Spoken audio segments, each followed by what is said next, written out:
Assalamualaikum warahmatullahi wabarakatuh. Bismillahirrohmanirrohim. Sa'ad bin Abi Waqqas, singa yang menyembunyikan kukunya. Berita yang datang secara beruntun menyatakan serangan licik yang dilancarkan oleh angkatan bersenjata Persia terhadap kaum muslimin amat menggelisahkan hati Amirul Mukminin Umar bin Khattab. Disusul kemudian dengan berita tentang pertempuran jembatan, di mana 4.000 orang pihak kaum muslimin gugur sebagai syuhada dalam waktu sehari. Begitupun pelanggaran-pelanggaran yang dilakukan oleh orang-orang Irak terhadap perjanjian-perjanjian yang mereka perbuat. Bertaikrar yang telah mereka akui, menyebabkan Khalifah mengambil keputusan untuk pergi dan memimpin sendiri tentara Islam dalam perjuangan bersenjata yang menentukan melawan Persia. Bersama beberapa orang sahabat dan dengan menunggang kendaraan, berangkatlah ia dengan meninggalkan Ali Karamallahu Wajhah di Madinah sebagai wakilnya. Tetapi belum berapa jauh dari kota, sebagian anggota rombongan berpendapat dan mengusulkan agar ia kembali dan memilih salah seorang di antara para sahabat untuk melakukan tugas tersebut. Usul ini diprakarsai oleh Abdurrahman bin Auf yang menyatakan bahwa menyia-nyiakan nyawa Amirul Mukminin dengan cara seperti ini, sementara Islam sedang menghadapi hari-harinya yang menentukan, adalah perbuatan yang keliru. Umar pun menyuruh kaum muslimin berkumpul untuk bermusyawarah dan diserukanlah as-salata jamiyah, sementara Ali dipanggil datang. Yang bersama beberapa orang penduduk Madinah berangkat menuju tempat perhentian Amirul Mukminin. Akhirnya tercapailah persetujuan sesuai dengan apa yang diusulkan oleh Abdurrahman bin Auf. Dan peserta musyawarah memutuskan agar Umar kembali ke Madinah dan memilih seorang panglima lain yang akan memimpin peperangan menghadapi Persia. Amirul Mukminin tunduk pada keputusan ini, lalu menanyakan kepada para sahabat, siapa kiranya orang yang akan dikirim ke Irak itu. Mereka sama tertegun dan berpikir. Tiba-tiba berserulah Abdurrahman bin Auf, saya telah menemukannya. Siapa dia? Tanya Umar. Ujar Abdurrahman, singa yang menyembunyikan kukunya, yaitu Sa'ad bin Malik Az-Zuhri. Pendapat ini disokong sepenuhnya oleh kaum muslimin, dan Amirul Mukminin meminta datang Sa'ad bin Malik Az-Zuhri yang tiada lain Sa'ad bin Abi Waqqas. Lalu diangkatnya sebagai amir atau gubernur militer di Irak yang bertugas mengatur pemerintahan dan sebagai panglima tentara. Nah, siapakah dia singa yang menyembunyikan kukunya itu, dan siapakah dia yang bila datang kepada Rasulullah ketika berada di antara sahabat-sahabatnya? Akan disambutnya dengan ucapan selamat datang sambil bergurau, sabdanya, ini dia pamanku. Siapa orang yang punya paman seperti pamanku ini? Itulah dia Sa'ad bin Abi Waqqas. Kakeknya ialah Uhaib, putra dari Manaf yang menjadi paman dari Aminah ibunda dari Rasulullah Shallallahu Alaihi Wasallam. Saat masuk Islam selagi berusia 17 tahun, dan keislamannya termasuk yang terdahulu di antara para sahabat. Hal ini pernah diceritakannya sendiri, katanya, pada suatu saat, saya beroleh kesempatan termasuk 3 orang pertama yang masuk Islam. Maksudnya bahwa ia adalah salah seorang di antara 3 orang yang paling dahulu masuk Islam. Maka pada hari-hari pertama, Rasulullah menjelaskan tentang Allah yang esa dan tentang agama baru yang dibawanya. Dan sebelum beliau mengambil rumah Al-Arkam untuk tempat pertemuan dengan sahabat-sahabatnya yang telah mulai beriman, Sa'ad bin Abi Waqqas telah mengulurkan tangan kanannya untuk baiat kepada Rasulullah Shallallahu Alaihi Wasallam. Sementara itu, buku-buku tarikh dan riwayat menceritakan kepada kita bahwa ia termasuk salah seorang yang masuk Islam bersama dan atas hasil usaha Abu Bakar. Boleh jadi ia menyatakan keislamannya secara terang-terangan bersama orang-orang yang dapat diyakinkan oleh Abu Bakar, yaitu Utsman bin Affan, Zubair bin Awam, Abdurrahman bin Auf dan Talha bin Ubaidillah. Dan ini tidak menutup kemungkinan bahwa ia lebih dulu masuk Islam secara sembunyi-sembunyi. Banyak sekali keistimewaan yang dimiliki oleh saat ini, yang dapat ditonjolkan dan dibanggakannya. Tetapi di antara semua itu dua hal penting yang selalu menjadi dendang dan senandungnya. Pertama, bahwa dialah yang mula-mula melepaskan anak panah dalam membela agama Allah, dan juga orang yang mula-mula terkena anak panah. Dan kedua, bahwa dia merupakan satu-satunya orang yang dijamin oleh Rasulullah dengan jaminan kedua orang tua beliau. Bersabdalah Rasulullah Shallallahu Alaihi Wasallam di waktu perang Uhud, "Panahlah hai Sa'ad. Ibu bapakku menjadi jaminan bagimu." Memang, kedua nikmat besar ini selalu menjadi dendangan saat buah syukurnya kepada Allah. Katanya, "Demi Allah, sayalah orang pertama yang melepaskan anak panah di jalan Allah." Dan berkata pula Ali bin Abi Thalib, "Tidak pernah saya dengar Rasulullah menyediakan ibu bapaknya sebagai jaminan seseorang, kecuali bagi Sa'ad. Saya dengar beliau bersabda waktu perang Uhud, 'Panahlah, hai Sa'ad. Ibu bapakku menjadi jaminan bagimu.'" Sa'ad termasuk seorang kesatria berkuda Arab dan muslimin yang paling berani. Telah mempunyai dua macam senjata yang amat ampuh, panahnya dan doanya. Jika ia memanah musuh dalam peperangan, pastilah akan mengenai sasarannya, dan jika ia menyampaikan suatu permohonan kepada Allah pastilah dikabulkannya. Menurut Sa'ad sendiri dan juga para sahabatnya, hal itu adalah disebabkan doa Rasulullah juga bagi pribadinya. Pada suatu hari ketika Rasulullah menyaksikan dari Sa'ad sesuatu yang menyenangkan dan berkenan di hati beliau, diajukannya doa yang makbul ini. "Ya Allah, tepatkanlah bidikan panahnya dan kabulkanlah doanya." Demikianlah ia terkenal di kalangan saudara-saudara dan handai tolannya, bahwa doanya tak ubah bagai pedang yang tajam. Hal ini juga disadari sepenuhnya oleh Sa'ad sendiri, hingga ia tak hendak berdoa bagi kerugian seseorang, kecuali dengan menyerahkan urusannya kepada Allah Ta'ala. Sebagai contoh ialah peristiwa yang diriwayatkan oleh Amir bin Sa'ad, saat mendengar seorang laki-laki memaki Ali, Talha dan Zubair. Ketika dilarangnya, orang itu tak hendak menurut, maka katanya, "Walau begitu saya doakan kamu kepada Allah." Ujar laki-laki itu, "Rupanya kamu hendak menakut-nakuti aku, seolah-olah kamu seorang nabi." Maka Sa'ad pun pergi wudhu dan salat 2 rakaat. Lalu diangkatlah kedua tangannya, katanya, "Ya Allah, kiranya menurut ilmumu laki-laki ini telah memaki segolongan orang yang telah beroleh kebaikan darimu, dan tindakan mereka itu mengundang amarah murkamu. Maka mohon dijadikan hal itu sebagai pertanda dan suatu pelajaran." Tidak lama kemudian, tiba-tiba dari salah satu pekarangan rumah, muncul seekor unta liar dan tanpa dapat dibendung masuk ke dalam lingkungan orang banyak seolah-olah ada yang dicarinya. Lalu diterjangnya laki-laki tadi dan dibawanya ke bawah kakinya, serta beberapa lama menjadi bulan-bulanan injakan dan sepakannya hingga akhirnya tewas menemui ajalnya. Kenyataan ini pertama kali mengungkapkan kebeningan jiwa, kebenaran iman dan keikhlasannya yang mendalam. Begitu pula Sa'ad, jiwanya adalah jiwa merdeka, keyakinannya keras membaja serta keikhlasannya dalam dan tidak bernoda. Dan untuk menopang ketakwaannya ia selalu memakan yang halal, dan menolak dengan keras setiap dirham yang mengandung syubhat. Dalam kehidupan akhirnya Sa'ad termasuk kaum muslimin yang kaya dan berharta. Waktu wafat, ia meninggalkan kekayaan yang tidak sedikit.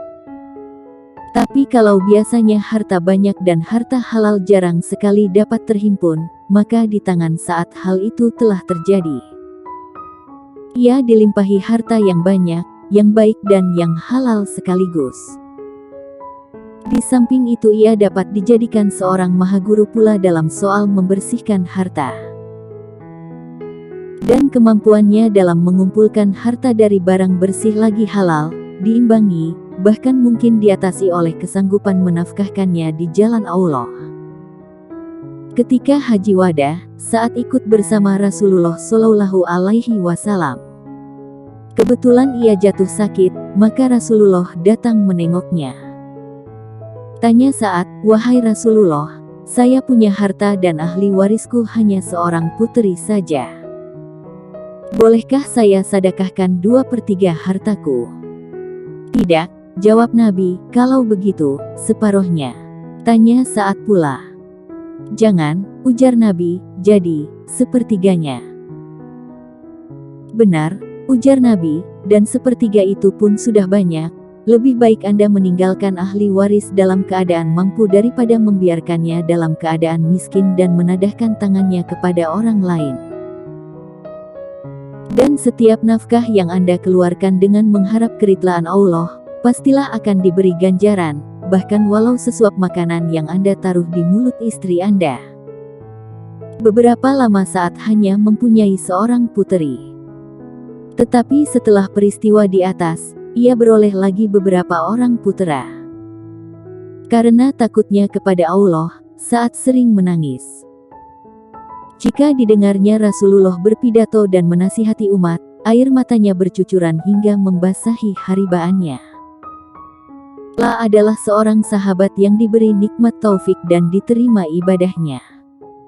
Pada suatu hari ketika Rasulullah sedang duduk-duduk bersama para sahabat, tiba-tiba beliau menatap dan menajamkan pandangannya ke arah ufuk bagai seseorang yang sedang menunggu bisikan atau kata-kata rahasia. Kemudian beliau menoleh kepada para sahabat, sabdanya, "Sekarang akan muncul di hadapan tuan-tuan seorang laki-laki penduduk surga." Para sahabat pun nengok kiri kanan, dan ke setiap arah, untuk melihat siapakah kiranya orang berbahagia yang beruntung beroleh taufik dan karunia itu. Dan tidak lama antaranya muncullah di hadapan mereka Sa'ad bin Abi Waqqas. Selang beberapa lama, Abdullah bin Amr bin Aish datang kepadanya meminta jasa baiknya dan mendesak, agar menunjukkan kepadanya jenis ibadat dan amalan untuk mendekatkan diri kepada Allah, yang menyebabkannya berhak menerima jaran tersebut yang telah diberitakan sehingga menjadi daya tarik untuk mengerjakannya. Maka ujar Sa'ad, "Tak lebih dari amal ibadat yang biasa kita kerjakan, hanya saja saya tak pernah menaruh dendam atau niat jahat terhadap seorang pun di antara kaum muslimin." Nah, itulah dia, singa yang selalu menyembunyikan kukunya, yang diungkapkan oleh Abdurrahman bin Auf. Dan inilah tokoh yang dipilih Umar untuk memimpin pertempuran Qadisiyah yang dahsyat itu. Kenapa memilihnya untuk melaksanakan tugas yang paling rumit yang sedang dihadapi Islam dan kaum muslimin? Karena keistimewaannya terpampang jelas di hadapan Amirul Mukminin. Ia adalah orang yang makbul doanya, jika ia memohon diberi kemenangan oleh Allah, pastilah akan dikabulkannya. Lah seorang yang hati-hati dalam makan, terpelihara lisan dan suci hatinya. Salah seorang anggota pasukan berkuda di Perang Badar, di Perang Uhud, pendeknya di setiap perjuangan bersenjata yang diikutinya bersama Rasulullah Shallallahu Alaihi Wasallam. Dan satu lagi yang tak dapat dilupakan oleh Umar, suatu keistimewaan yang tak dapat diabaikan harga, nilai dan kepentingannya, serta harus dimiliki oleh orang yang hendak melakukan tugas penting, yaitu kekuatan dan ketebalan iman. Umar tidak lupa akan kisah Sa'ad dengan ibunya, sewaktu ia masuk Islam dan mengikuti Rasulullah. Ketika itu, segala usaha ibunya untuk membendung dan menghalangi putranya dari agama Allah mengalami kegagalan. Maka ditempuhnya segala jalan yang tak dapat tidak, pasti akan melemahkan semangat Sa'ad dan akan membawanya kembali ke pangkuan agama berhala dan kepada kaum kerabatnya. Wanita itu menyatakan akan mogok makan dan minum, sampai saat bersedia kembali ke agama nenek moyang dan kaumnya. Rencana itu dilaksanakannya dengan tekad yang luar biasa, ia tak hendak menjamah makanan atau minuman hingga hampir menemui ajalnya. Tetapi saat tidak terpengaruh oleh hal tersebut, bahkan ia tetap pada pendiriannya, ia tak hendak menjual agama dan keimanannya dengan sesuatu pun, bahkan walau dengan nyawa ibunya sekalipun. Ketika keadaan ibunya telah demikian gawat, beberapa orang keluarganya membawa Sa'ad kepadanya untuk menyaksikannya kali yang terakhir. Dengan hadapan hatinya akan menjadi lunak jika melihat ibunya dalam sekarat. Sesampainya di sana, Sa'ad menyaksikan suatu pemandangan yang amat menghancurkan hatinya yang bagaikan dapat menghancurkan baja dan meluluhkan batu karang. Tapi keimanannya terhadap Allah dan Rasul mengatasi baja dan batu karang manapun juga. Didekatkan wajahnya ke wajah ibunya, dan dikatakannya dengan suara keras agar kedengaran olehnya. Demi Allah, ketahuilah wahai ibunda, seandainya bunda mempunyai 100 nyawa, lalu ia keluar satu persatu, tidaklah anak anda akan meninggalkan agama ini, walau ditebus dengan apapun juga. Maka terserahlah kepada bunda, apakah bunda akan makan atau tidak.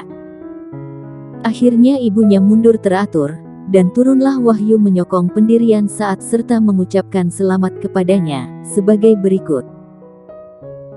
Dan seandainya kedua orang pun memaksamu untuk mempersekutukan aku, padahal itu tidak sesuai dengan pendapatmu, maka janganlah kamu mengikuti keduanya. Quran Surah Luqman ayat 15. Nah, tidakkah ini betul-betul singa yang menyembunyikan kukunya? Jika demikian halnya, pantaslah Amirul Mukminin dengan hati tenang memancangkan panji-panji Qadisiyah di tangan kanannya, dan mengirimnya untuk menghalau pasukan Persia yang tidak kuyang jumlahnya dari 100.000 prajurit yang terlatih dan diperlengkapi dengan senjata dan alat pertahanan yang paling ditakuti dunia.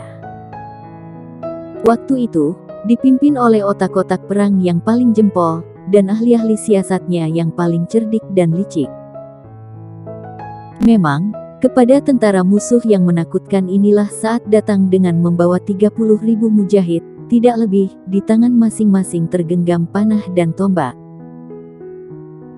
Hanya semata-mata panah dan tombak, tetapi dalam dada menyala kemauan dari agama baru, yang membuktikan keimanan, kehangatan, serta kerinduan yang luar biasa terhadap maut dan mati syahid.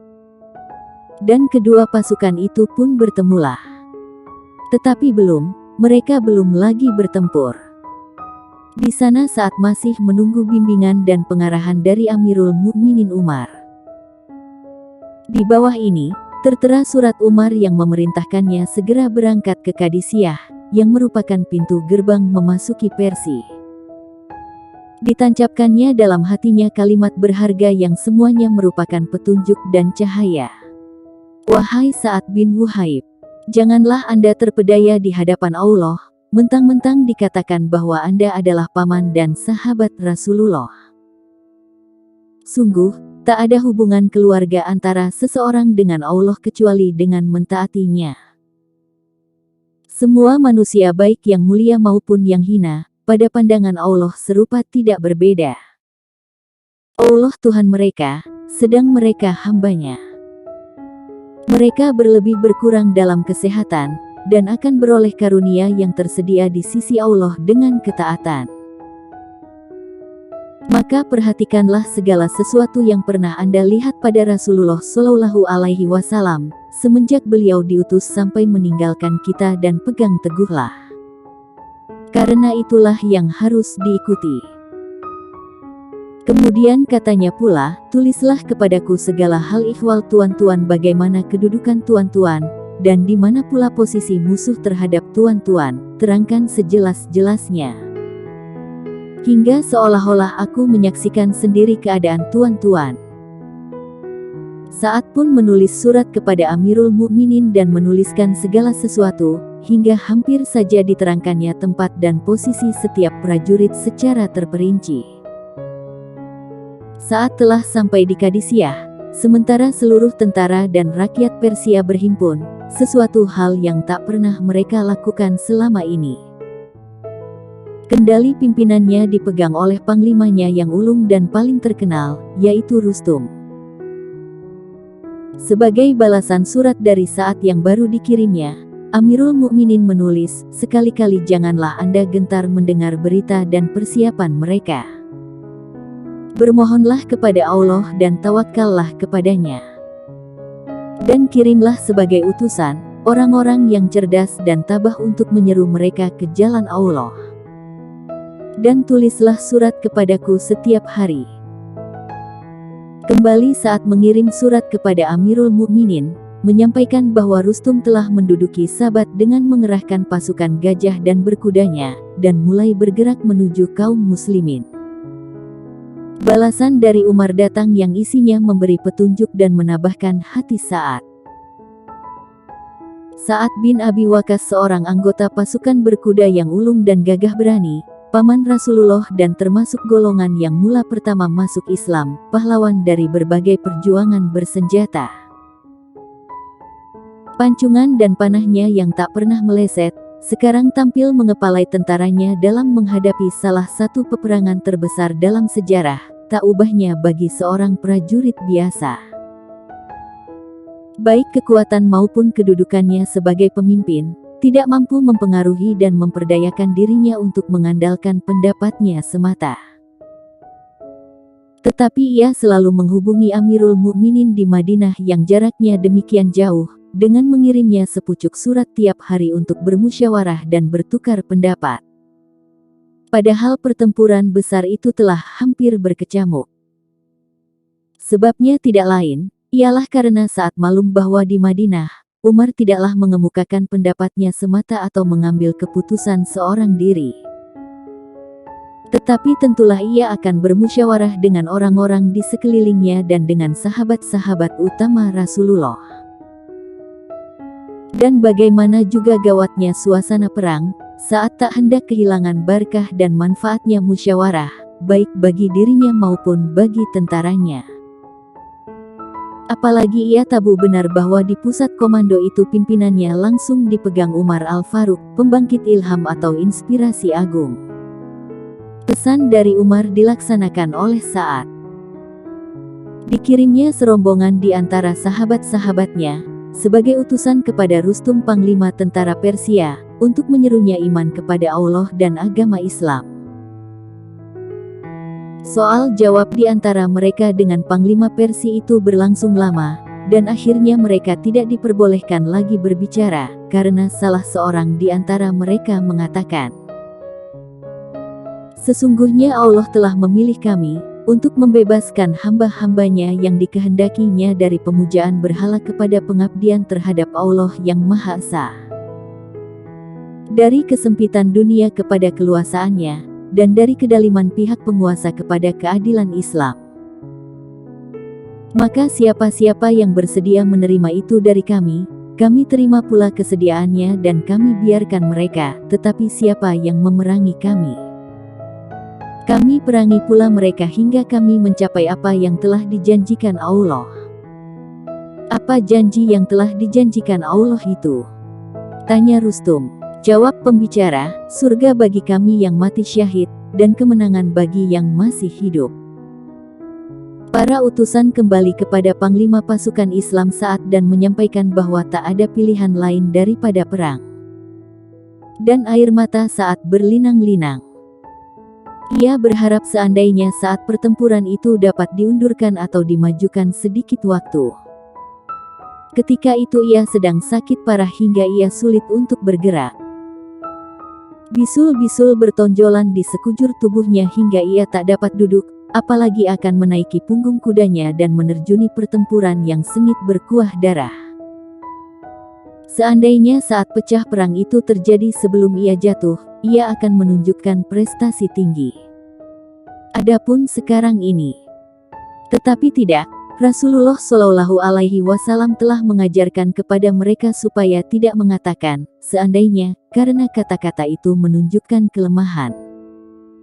Sedang orang mukmin yang kuat tidak kehabisan akal dan tidak pernah lemah. Ketika itu bangkitlah singa yang menyembunyikan kukunya itu, lalu berdiri di hadapan tentara menyampaikan pidato dengan tak lupa mengutip ayat mulia berikut ini.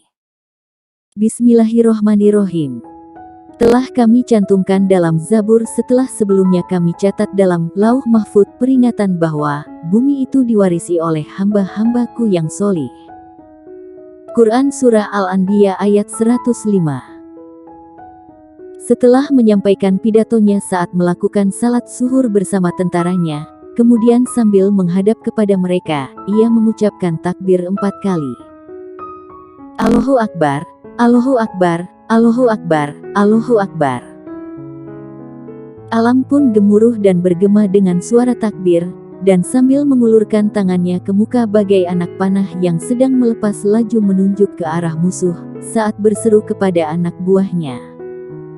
Ayolah maju dengan berkat dari Allah. Dengan menabahkan diri menanggung sakit yang dideritanya, saat naik ke anjung rumah yang ditinggalinya dan yang diambilnya sebagai markas komandonya. Sambil telungkup di atas dadanya yang dialasi bantal, sementara pintu anjung itu terbuka lebar. Sedikit saja serangan dari orang-orang Persia ke rumah itu, akan menyebabkan Panglima Muslimin jatuh ke tangan mereka, hidup atau mati, tetapi ia tidak gentar dan tidak merasa takut. Bisul-bisul pecah berletusan, tetapi ia tidak peduli, hanya terus berseru dan bertakbir serta mengeluarkan perintah kepada anak buahnya.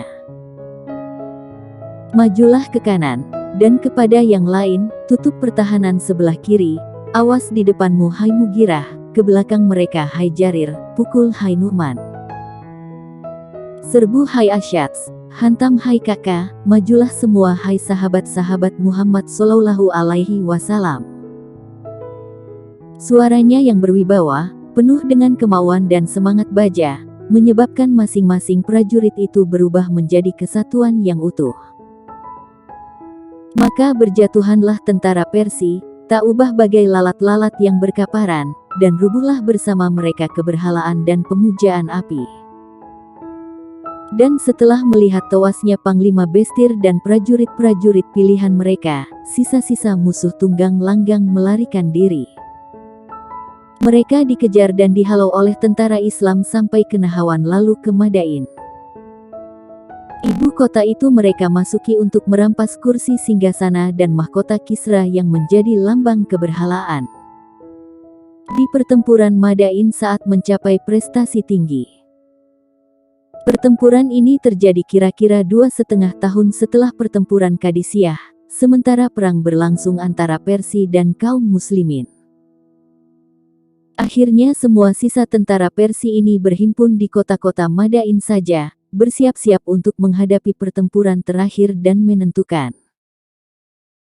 Saat menyadari bahwa situasi medan dan musim menguntungkan pihak penentang Islam, karena antara pasukannya dan Madain terbentang sungai Tigris yang lebar.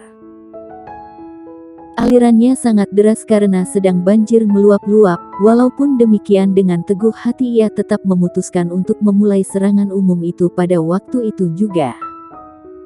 Dengan perhitungan bahwa mental pasukan musuh sedang menurun. Nah, di antaranya peristiwa inilah yang membuktikan bahwa saat betul-betul sebagai dilukiskan oleh Abdurrahman bin Auf, singa yang menyembunyikan kukunya. Keimanan saat dan kepekatan hatinya akan tampak menonjol ketika menghadapi bahaya, hingga dapat mengatasi barang mustahil berkat keberanian yang luar biasa. Demikianlah saat mengeluarkan perintah kepada pasukannya untuk menyeberangi sungai Tigris, dan disuruhnya menyelidiki yang dangkal dari sungai yang dapat dijadikan tempat penyeberangan ini. Dan akhirnya mereka menemukan tempat tersebut, walaupun untuk menyeberanginya tidak luput dari bahaya yang mengancam. Sebelum tentara memulai penyeberangan, Panglima Besar saat menyadari pentingnya pengamanan pinggiran seberang sungai yang hendak dicapai, yakni daerah yang ada dalam kekuasaan dan pengawasan musuh. Ketika itu disiapkannya 2 kompi tentara, pertama yang dinamakannya Kompi Sapu Jagat, sebagai komandannya diangkatnya Asyim bin Amr. Dan yang kedua disebutnya Kompi Gerak Cepat, sebagai pemimpinnya diangkatnya Kakak bin Amr. Adapun tugas dari kedua kompi ini ialah menerjuni bahaya dan menetas jalan yang aman menuju pinggir sebelah musuh, dan melindungi induk pasukan yang akan mengiringi mereka dari belakang. Dan mereka telah menunaikan tugas itu dengan kemahiran yang menakjubkan.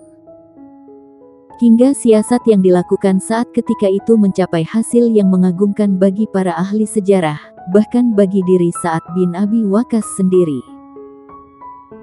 Salman Al-Farisi, yakni teman dan kawan seperjuangannya dalam pertempuran itu, juga hampir-hampir tak percaya akan hasil yang telah dicapai.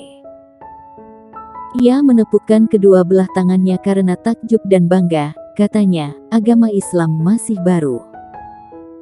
Tetapi lautan telah dapat mereka taklukkan, sebagai halnya daratan telah mereka kuasai. Demi Allah yang nyawa Salman berada dalam tangannya, pastilah mereka akan dapat keluar dengan selamat daripadanya berbondong-bondong, sebagaimana mereka telah memasukinya berbondong-bondong. Dan benarlah apa yang dikatakannya itu. Sebagaimana mereka telah terjun ke dalam sungai gelombang demi gelombang, demikianlah pula mereka keluar dari dalamnya dan mencapai seberang sana gelombang demi gelombang pula. Tak seorang pun dari mereka kehilangan prajurit, bahkan tak sedikit pun tentara Persia yang mampu mengunjukkan giginya. Mangkok tempat minumannya seorang prajurit jatuh ke dalam air. Maka ia tak ingin jadi satu-satunya orang yang kehilangan barang waktu penyeberangan itu. Kepada teman-temannya diserukannya agar menolongnya untuk menyelamatkan barang itu kembali. Kebetulan suatu ombak besar melemparkan mangkok itu ke dekat rombongan hingga dapat mereka pungut. Salah satu riwayat tentang sejarah melukiskan bagaimana dahsyatnya suasana ketika penyeberangan sungai Tigris itu, katanya, saat memerintahkan kaum muslimin agar membaca Hasbunallahu wa ni'mal wakil, cukuplah bagi kita Allah, dan dialah sebaik-baik pemimpin. Lalu dikerahkanlah kudanya menerjuni sungai yang diikuti oleh orang-orangnya, hingga tak seorang pun di antara anggota pasukan yang tinggal di belakang. Maka berjalanlah mereka dalam air, tak ubah bagai berjalan di darat juga, hingga dari pinggir yang satu ke pinggir lainnya telah dipenuhi oleh prajurit. Dan permukaan air tak kelihatan lagi disebabkan amat banyaknya anggota angkatan berkuda serta pasukan pejalan kaki. Orang-orang bercakap-cakap sesamanya ketika berada dalam air, seolah-olah mereka sedang bercakap-cakap di darat. Sebabnya tidak lain karena mereka merasa aman tenteram, serta percaya akan ketentuan Allah dan pertolongannya, akan janji dan bantuannya. Tatkala saat diangkat Umar sebagai amir wilayah Irak, ia mulai melakukan pembangunan dan perluasan kota. Kota Kufah diperbesar, dan diumumkanlah hukum Islam serta dilaksanakan di daerah yang luas dan lebar itu. Pada suatu hari rakyat Kufah mengadukan saat sebagai wali negerinya kepada Amirul Mukminin, rupanya mereka sedang dipengaruhi oleh tabiat yang mudah dihasut, cepat resah, gelisah dan suka memberontak, hingga mereka mengemukakan tuduhan yang bukan-bukan dan mentertawakan. Kata mereka, saat tidak baik salatnya. Mendengar itu saat hanya tertawa terbahak-bahak, ujarnya. Demi Allah, yang saya lakukan hanyalah mengerjakan salat bersama mereka sebagai salat Rasulullah, yaitu memanjangkan 2 rakaat yang mula-mula dan memendekkan 2 rakaat yang akhir. Saat dipanggil Umar ke Madinah untuk menghadap, saat tidak marah, bahkan segera dipenuhi panggilan itu secepatnya. Setelah beberapa lama, Umar bermaksud untuk mengembalikannya ke Kufah, tapi sambil tertawa saat menjawab, apakah Anda hendak mengembalikan saya kepada kaum yang menuduh bahwa salat saya tidak baik? Demikianlah ia memilih tinggal di Madinah. Ketika Amirul Mukminin dicederai orang, dipilihnyalah 6 orang di antara sahabat-sahabat Rasulullah Shallallahu Alaihi Wasallam yang akan mengurus soal pemilihan khalifah baru.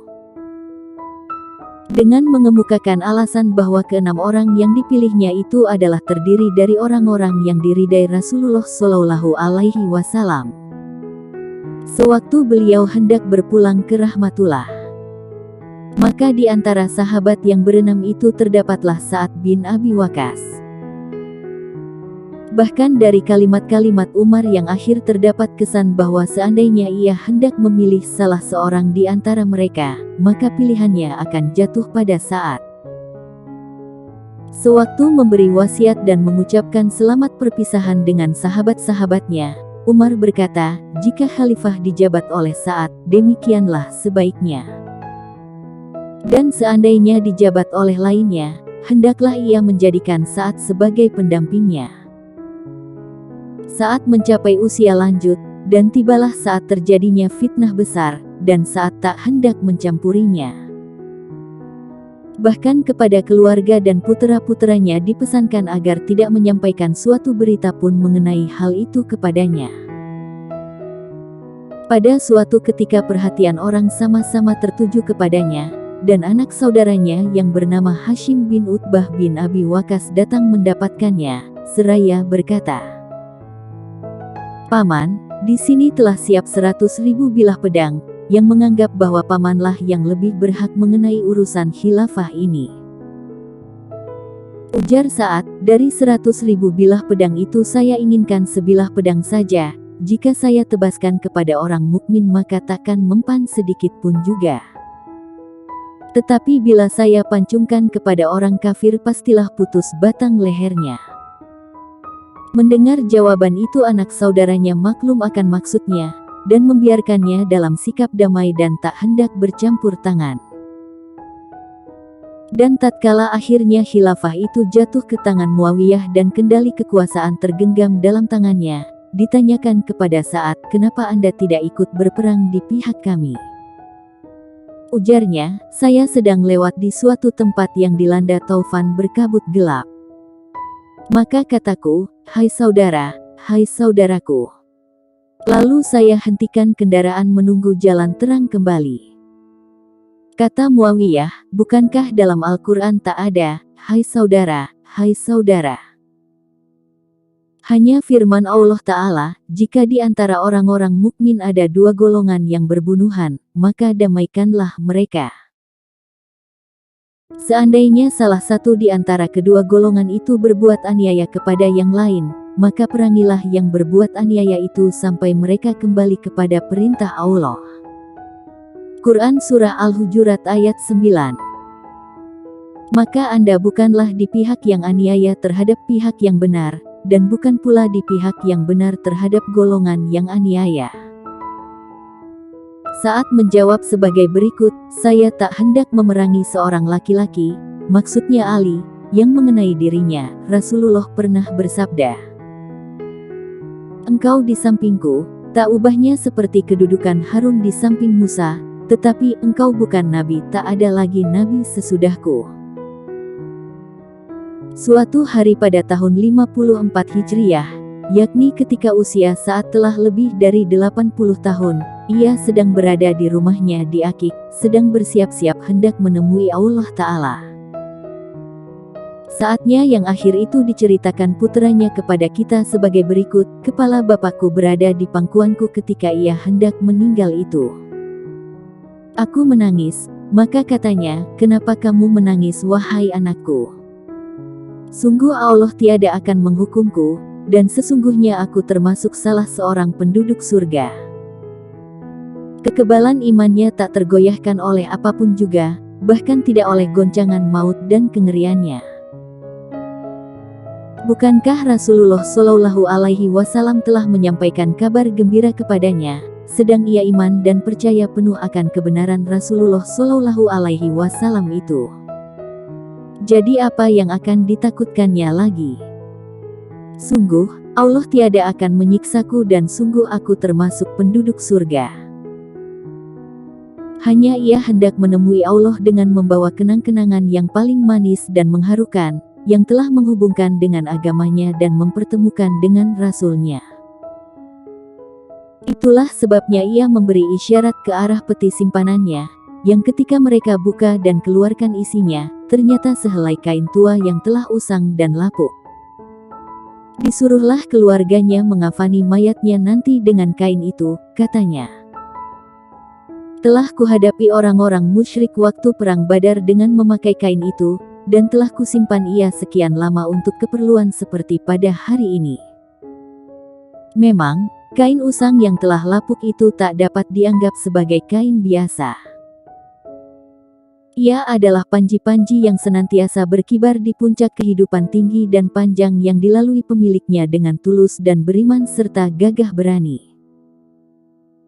Dan sosok tubuh dari salah seorang yang terakhir meninggal di antara orang-orang muhajirin ini, dipikul di atas pundak orang-orang yang membawanya ke Madinah. Untuk ditempatkan dengan aman di dekat sekelompok tokoh-tokoh suci dari para sahabat yang telah mendahuluinya menemui Allah. Dan jasad-jasad mereka yang dipenuhi rasa rindu itu mendapatkan tempatnya di bumi dan tanah baki. Selamat jalan wahai Sa'ad. Selamat jalan wahai pahlawan Qadisiyah, pembebas Madain dan pemadam api pujaan di Persia untuk selama-lamanya. Semoga rahmat Allah senantiasa tercurah padamu. Wassalamualaikum warahmatullahi wabarakatuh.